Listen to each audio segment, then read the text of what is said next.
The Nearly Famous Barry Young Show. 550 KFYI. KFYI.com. Sean Hannity, this afternoon at 1:06. Now, Barry Young on News Talk 550 KFYI. KFYI.com. Hey, listen, I've been promoting the fact that John McCain is going to join us in the 8 o'clock hour, but he got here a few minutes early, which is, by the way, not the policy of this show. I never arrive early. Carol and Michelle never arrive. So you're making us look bad over here. I'm glad to get here early because we got so much going on. It is unbelievable.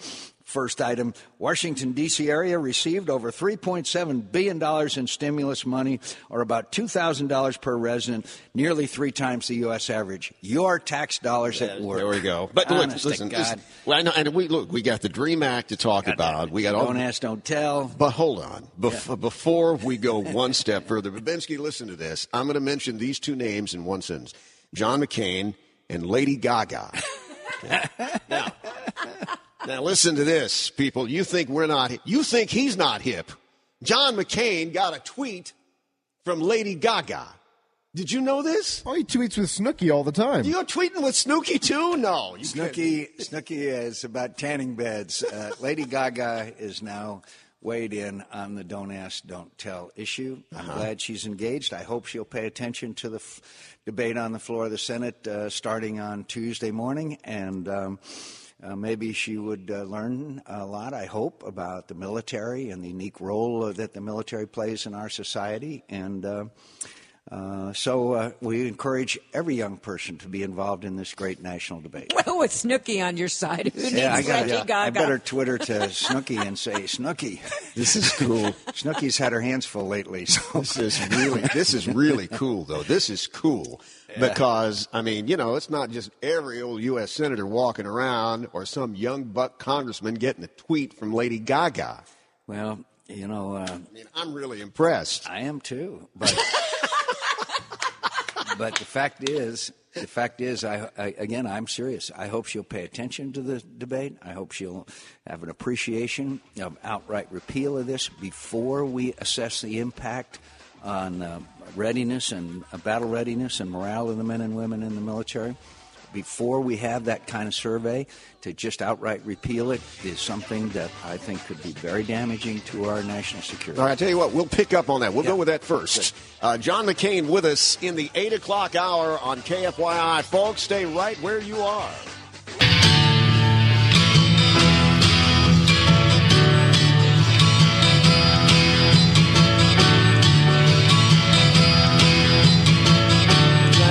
That's the cue. Oh, okay. It's hour 2, folks. Nearly Famous Barry Young Show's on the air. John McCain this hour. Driving in my car, and a man comes on the radio. He's telling me more and more about some useless information. Supposed to fire my imagination. I can't get no. Hey, and I'm really glad that John is here. Great day to do talk radio because it's the 223rd anniversary of the Constitution of the United States, signed on this day in 1787, and it's 46 days to go until November the 2nd. And as I said, John McCain's in the studio, and we got a little preview of what we're going to do this hour. But I'm still really impressed that Lady Gaga sent you a text. Well, again, I'm glad she's paying attention. I hope she'll pay attention to the debate on the floor of the Senate, and I hope that she will understand 2 things. One, this is a pure political ploy on the part of of Harry Reid, who is in a desperate effort to get reelected, and the Democrats who see their majority slipping away in both houses. So they are politicizing national security. And the second thing is that I hope she understands that the military is a unique institution, and the military does not provide many of the privileges and rights and other things that our average citizens can take advantage of. And the don't ask, don't tell policy was brought in and has succeeded. And the military leaders that I know, and by the way, the 4 service chiefs, let me emphasize, the 4 service chiefs agree with my position, or I agree with their position, that before you repeal don't ask, don't tell, you should have a thorough survey conducted about the impact on morale and battle effectiveness. And what do you do things about housing and things like that? And there's so many other questions that need to be asked before we consider repeal. Then make a judgment as to whether you should repeal or not. President Obama, who has no military experience whatsoever, made a promise to the gay and lesbian community in the 2008 campaign. Now he's got, unfortunately, Secretary of Defense and the chairman of the Joint Chiefs of Staff agreeing with this process the Democrats have put in, which is to basically repeal it, is to take a study that basically says, how do you best repeal it? Not whether you should repeal it or not. And then, of course, I won't go into all the details, but it would basically, it's tantamount to repeal before we have a thorough and complete study. The Commandant of the Marine Corps, the Chief of Staff of the Air Force, Chief of Staff of the Army, and the Army, Navy, Air Force, and Marine Corps have all said, we want this study conducted as to what the impact on morale and battle effectiveness is. We're in 2 wars. We have the best trained, best equipped military. And by the way, those that say this has had some terrible effect, don't ask, don't tell, has had some terrible effect on military, retention and recruitment are at an all-time high since we have brought in the all-volunteer force in 1973. So Harry Reid's going to bring this bill to the floor, this defense authorization bill to the floor, and by the way, try to put the DREAM Act on it as well. Again, political agenda on national defense, national security legislation. So, and then take the bill off the floor after he passes these 2 or 3 actually, but 2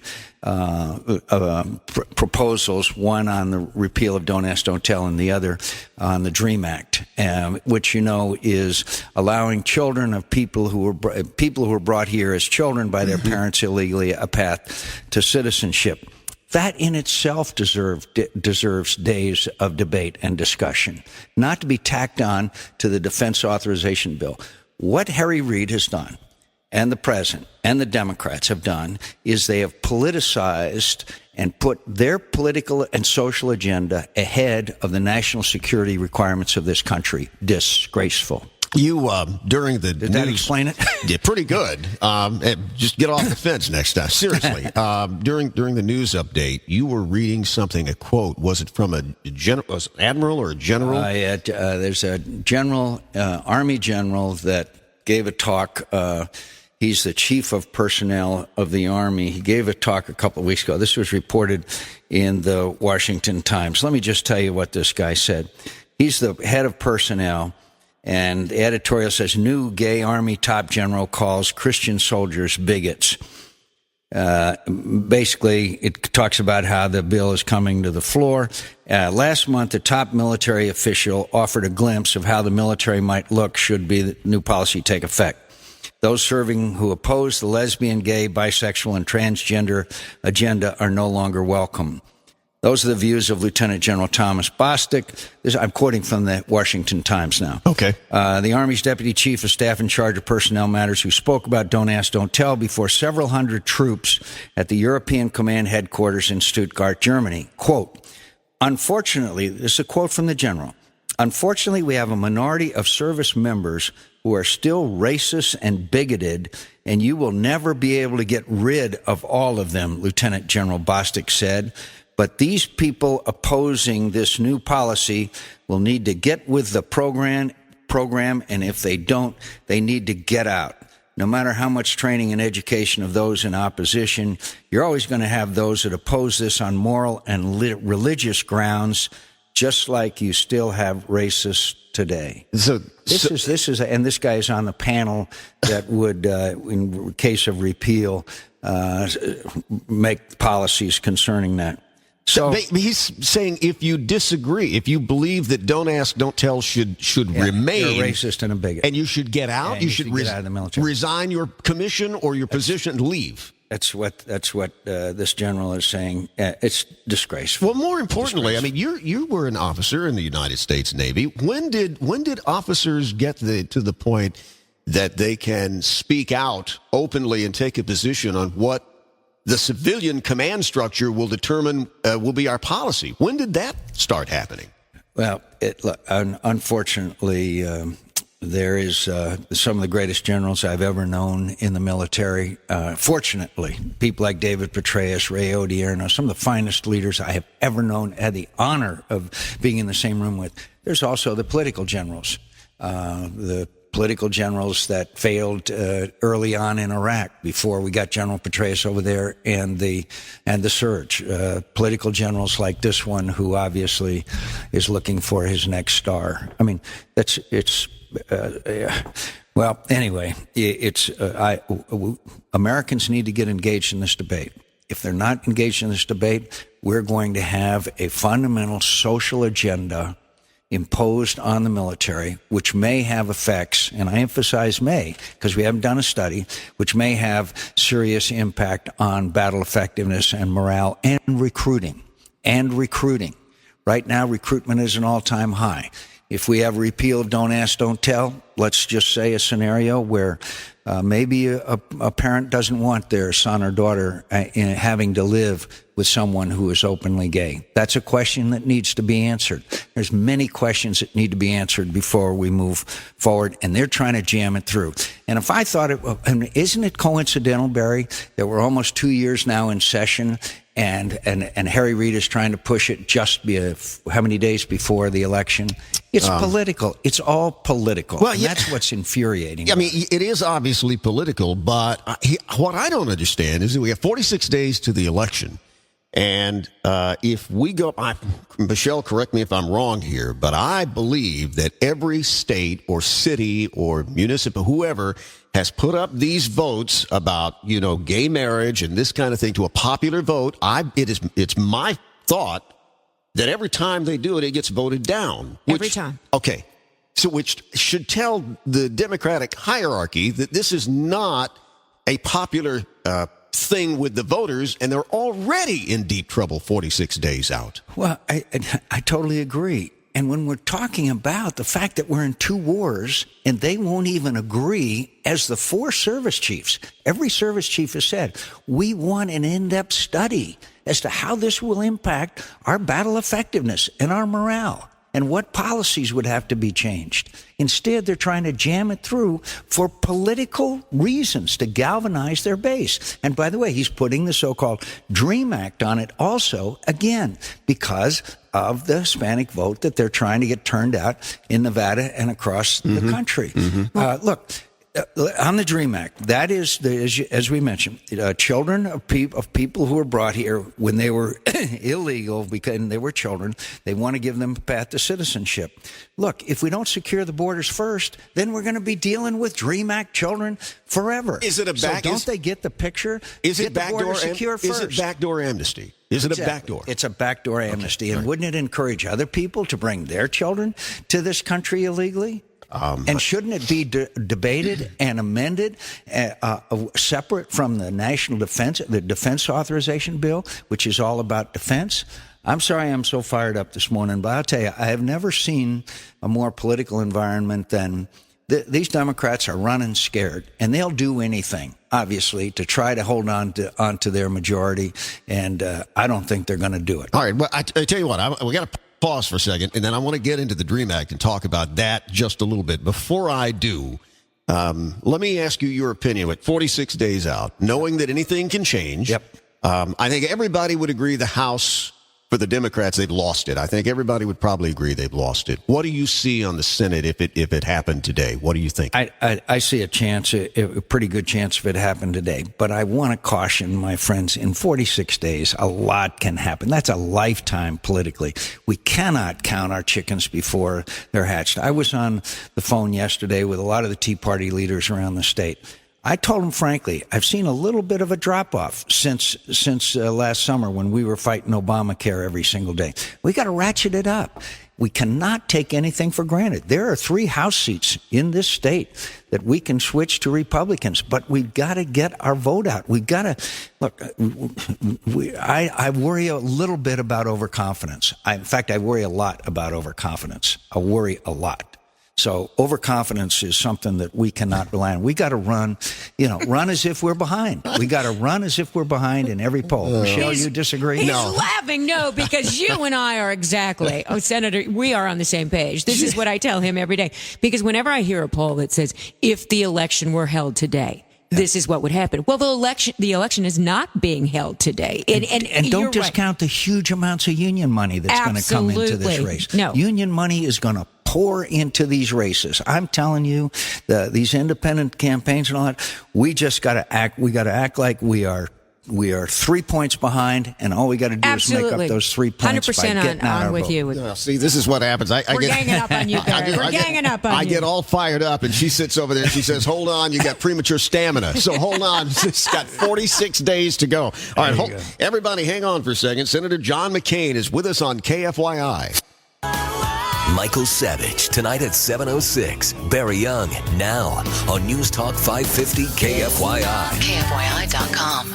Let me tell you folks what's going on behind the scenes, because I started the show with our guest, John McCain, and he said, yeah, we got a text from Lady Gaga about this Don't Ask, Don't Tell. So, since Senator McCain has been on the air with us, Babinski, give us an idea of what's going on behind the scenes there now. What's happening? The little monsters are calling. That's what Lady Gaga fans are referred to as. The little monsters. Okay. They're calling from all over the country, and they're asking the same thing about Don't Ask, Don't Tell. Okay. Austin, Texas, Atlanta, Georgia, New York City, Boston, Massachusetts, everywhere. So these are what we call seminar callers. They've been instructed by somebody else. It's all over Twitter. It's all over Twitter? Yes. Oh. Well, you know what that tells me? We have the real rock star right here in the studio. Absolutely. That's what that tells me. Tells me. I'll tell you something else tells me. They're scared. They're frightened. they're really concerned about it. It also shows what the agenda is, and I respect their agenda. That's every interest group is entitled to have an agenda.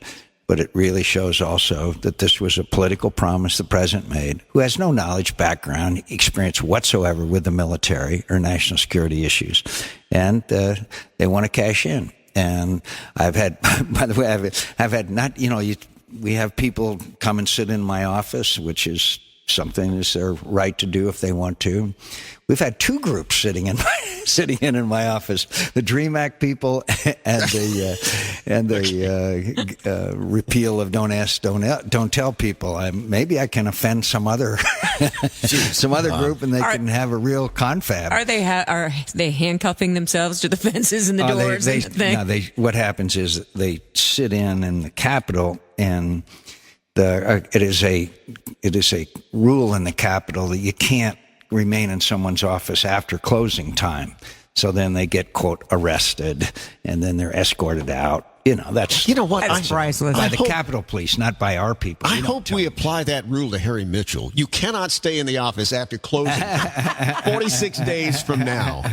That's good. So, we can keep that. Let me ask you about the DREAM Act for a second here. So Harry Reid comes along, and he attaches it to an defense appropriations authorization. Yeah, defense authorization bill. Yeah, in other words, it is supposed to provide the authorization for the equipment, the training, the pay raises, all of the really authorizing what the Defense Department does to defend this nation. I mean, it's the most critical bill probably from a national security standpoint that you could have. So he throws in the Don't Ask, Don't Tell, but then the DREAM Act repeal. Now, look,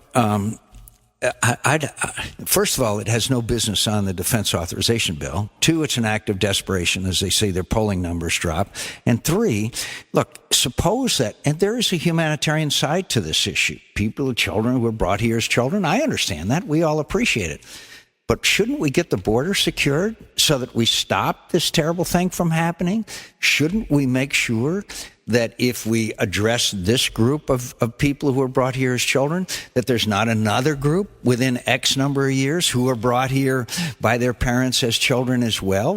Shouldn't we stop that from happening first and then address that issue? That's what this is really all about. Well, as Michelle has always said, you get close enough to any story, it becomes a hard luck story. Every story is a hard luck story. You get into it, and it becomes a hard luck story. So that's an excellent point. So with this deal, how do I say this? We need to hold 41 votes. We need to hold 41 votes of Republicans, and right now I'm not sure that we have 41 votes. Well, do you believe is this a thing to pander to get new voters? Do you think it goes that far? That's what it's all about. The Hispanic community numbers of presidents are down from what they were in 2008, and so this is an effort to galvanize the Hispanic. That's all this is. I've heard 2 million. That's all this is. It's a blatant political ploy in both areas to galvanize two important bases of the Democrat Party. I've heard and 2 million students. Forgotten national security in their whole issue. All they care about is the election. Do you think it's that high? 2 million. I mean, I'm hearing numbers, but I don't know. I really don't know. I know that they've been banged on by the Hispanic leadership in the Congress for not doing more on the immigration issue. How long have they been trying to pass a DREAM Act? Well, I think a number of years they've been trying to address It's been some the issue. time, yeah. We could be moving into almost a decade here on this particular bill. And what do they get? I mean, first they would get it's a form of amnesty. Yeah, they get went to stay. School, or if they served 2 years in the military, then that's basically outlines of it. Then they would be in line for citizenship. Look, I'm prepared to debate the merits or demerits of the DREAM Act on the floor of the Senate when it's an important bill brought up by itself, and then debate it and argue it. I would also like to see that debate take place after we've secured the borders so that we don't have another group of young children brought here by their parents and this same humanitarian issue arises again. This current DREAM Act doesn't have that kind of stopgap in it, does it? No, it does not. It does not. Okay. It just children who were brought here illegally by their parents. So, look, the whole issue of the illegal immigrants in this country, I think, can be addressed with all of us sitting down together, but including a guest worker program, which the Democrats have neutered by putting in a, quote, commission, which I won't bother with the details of that, but after the borders are secure. And again, the continued rise of violence down in Mexico should be of great concern to us. And what they don't get in a lot of parts of the country, although they do get it, 80% of the American people do, but what a lot of politicians don't get, the border is now not a border issue. It's a national security issue. We got to pause for just a second. John McCain, we'll take some phone calls in a minute as long as Lady Gaga didn't tell you to call. You're a regular caller. We'll take some of those calls, so don't go away. Mike Broomhead, later today at 4:04. Now, Barry Young on News Talk 550 KFYI. KFYI.com. Our number is all over Twitter. So who are they? Hold on. I'm talking to Babinski here, right in front of Senator John McCain. You see how tightly run this program is. So what are they doing? The phone number's all over Twitter. And who are they trying to motivate to get to call us? Lady Gaga fans, Little Monsters. The Little Monsters, they call. So they want the Lady Gaga fans to call in and hold John McCain's feet to the fire. Yes. I see. Okay, well, that's good to know. That really makes me nervous that my feet being put in the fire. Oh my God, please. Oh no. I'm very nervous now, Barry. I have to go. I'm sorry, Michelle. Sorry. Got them interviewed. Maybe it's Wine and Cheeseburger Friday. Maybe I should get him a glass of wine or something. Calm him down. Over something. This is... So, John, tranquilizer of some kind. Tweeted out that McCain's fleeing studio after Gaga fans chase him out. Hey, listen, Gaga fans, all fans, whoever you are, get engaged in this debate. This is an important debate. It's got to do with the national security of this nation, the men and women who are serving. And so get in the debate. We welcome it. And young people out there, get into the debate. Everybody who cares about this nation's national security and the fact that we're in 2 wars and the morale and readiness of our troops, who we all support, get engaged in this debate. I look forward to it. I know that I got to talk about another debate. Yeah. Now, I know it's all happening on the other side, on the House side. Yep. But this is the tax increases. And I just want to get your thoughts, and on maybe the Senate even is where we'll block it. And that's what I'm asking. Yes. What's going to happen here? I am 90% sure that we will insist correctly that all these tax cuts, let me put it this way, that we will not have any Obama tax increase. Because that's what it is. Mm-hmm. It's an Obama tax increase. It's not Bush tax cuts. These cuts have been around for 10 years, and we do not and cannot and should not raise taxes in these difficult times. 50% of the income, and I emphasize income, of small businesses will be taxed according to Obama, if we enact the Obama tax increases, which means not extending the tax cuts. So I think we're going to hold fast in the Senate. I really do. And I noticed that yesterday, 31 House member Democrats also said that we needed to keep these in place.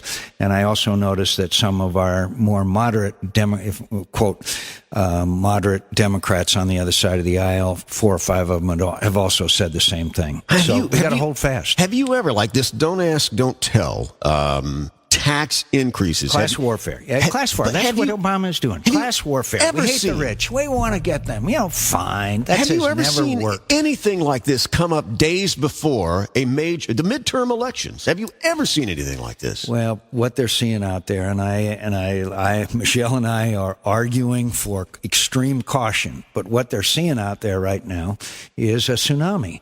And the desperation, they're flailing around. Remember, just the other day, it was, $50 billion or $30 billion for highways. Hey, how about that? Yes, $50 billion. Well, what about some money for tech? What about the internet? What about, they just throw it out there. He goes out and gives a speech every, few hours and trying to galvanize and resurrect what is a terrible economic situation. They can't change the facts on the ground. As you and I just talked earlier, the U.S. poverty rate rose to 14.3%, a 16-year high.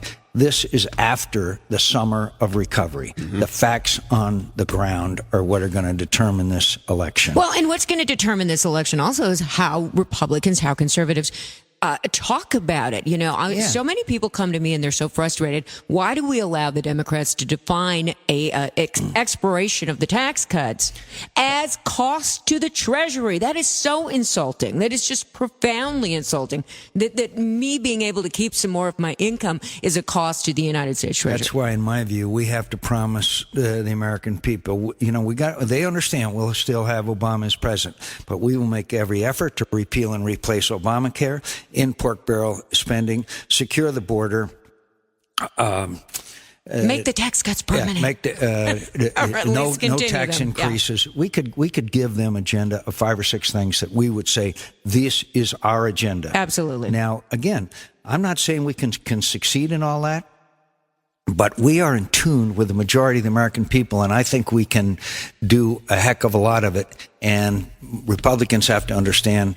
We can't fail them twice. We failed them once. We can't fail them twice. 602-260-5394 is the call-in number, and I'm sure, who knows, maybe a Lady Gaga call will slip through. That's all right. We got a big tent and a lot of phone lines. I want to go to the phones and take some calls with Senator John McCain. Your headphones working okay over there? You been hear these phone calls? Yeah, I got it. Here we go, and let's begin with Steve in Phoenix on KFYI. John McCain. Steve, hi. Hi, it's nice to talk to you, Senator McCain. I just had a question. Can you tell us what your definition of amnesty is, and if you're in favor of rewarding millions of illegal aliens who have snuck into this country by allowing some kind of a path to citizenship What would you do if you had control and could make a law to allow these illegal aliens to do whatever it is you want them to do? My definition of amnesty is pardon. I think that's the same definition you'll find in the dictionary, and I have never supported pardon. But look, once we get the border secured, I'll be glad to sit down and try and address many of these issues, including penalties, prosecution of employers who knowingly employ people who are in this country illegally, including a viable guest worker program, both at high end and low end of our economy. I'll be glad to, but we have to put all our emphasis now on getting the border secured first. Thank you. Now, why is it that we have had to talk about this border thing like this, getting it secure? Why are we still talking about it? Why is it not secure? Well, I really believe that the President of the United States, in his conversations with John Kyle, was clearly holding border security hostage to comprehensive immigration reform. Mm-hmm. John Kyle and I and a majority of the American people want the border secured first. That's what the impasse is all about. Hang on, folks, because now the phones are filling up, and we'll get in as many phone calls as we can with John McCain in a minute on KFYI. On News Talk 550 KFYI. KFYI.com. Hey, John McCain, Senator John McCain, in the studios on the anniversary of the Constitution of the United States, 46 days until the November election. Let's take some more phone calls on the program. Here's Mary in Ahwatukee and Senator John McCain. Mary. Hi, Senator McCain. Hi, Barry. Hi, Michelle. I'd like you to take a pledge to stop being the opposition to your own party. I have no idea what you're talking about. That's what I get out of you. I get that. Well, wait, hold on for a second. You like to reach across the aisle. Well, hold on a second. Just be specific. What are you talking about here now? Just let's get specific. Specifically, denounce amnesty, denounce stimulus, denounce health care. Be the opposition to the Democratic Party and stop being the opposition to the Republican Party. Well, thank you, Mary. And I think that if you ask anybody, I led the fight in the floor of the Senate for over a year against Obamacare. I led the fight against stimulus. In fact, it was my amendment the Republicans got behind as an alternative to the stimulus bill, which would have created jobs and kept people in their homes and helped small businesses. I'm sorry you missed a lot of my activities, but don't take my word for it. Take anybody else's. I've been leading the fight for the conservative principles and the things we believe in. So, I'll try and get us your email address, and I'll try and get you some more additional information, including the endorsement of every conservative organization, literally in America. And I thank you. All right, thanks for you. You want to get her email address? I'm sure she hung up. She hung up. Oh no. Okay. Okay. Here's Ron in Tempe and Senator John McCain. Ron. Hello, Senator and Ron. Barry and Michelle. My question is this, Senator. Is there anything that the Congress can do, if you guys do manage to take both houses, to get Derek Holder off of our backs as far as all these ridiculous lawsuits that are going on? Or is there any way you can minimize their effect or somehow, give us a helping hand? Well, Ron, the great thing about the majority is that you can convene investigations and you can subpoena and you can force people to come and testify before Congress. I think a lot of things could be that the American people could be made aware of a lot of the decision making that has gone on, which is clearly, at least in my view, aimed in an unfair way at the state of Arizona. So majorities can really matter as far as congressional hearings is concerned. And I'm confident my colleagues would take full advantage of it. Thanks, Ron. Thanks for the call, sir. I'm glad you got on the air. This is a very interesting thing. When you were running for president of the United States, we would get people call, like the lady who was on just a moment. Get these people calling. I'm going to teach the Republican Party a lesson. I'm going to go out and I'm just going to either stay home. We're going to stay home, or we're going to vote for somebody who's philosophically 180 degrees away from where I am. And that'll teach the Republicans a lesson. And there were so many of us on the air saying these elections have consequences. A president appoints an attorney general. He nominates Supreme Court justices. All of these things have consequences. And so, now a number of people are calling in on the talk shows, and they're hoping that if Republicans get control, what do Republicans call it? The party of no. Mm-hmm. Maybe no's not bad. No is good in these circumstances. No is the right thing to do in these circumstances when they have majorities in both houses.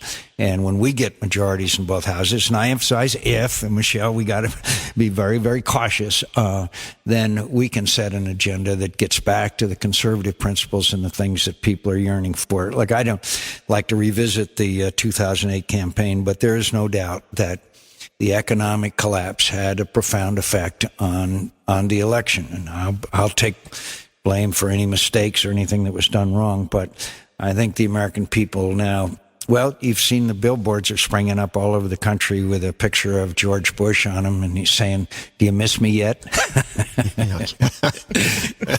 All right. Now listen, we've only got 10 seconds. Yeah. In that last 10 seconds, I want you to just mention something. You were talking about this before the show because just as you walked in, we were talking about Los Angeles putting this report out saying, well, we took $111 million in stimulus money and managed to either save or create, but we don't know how many of each one. 55 new jobs.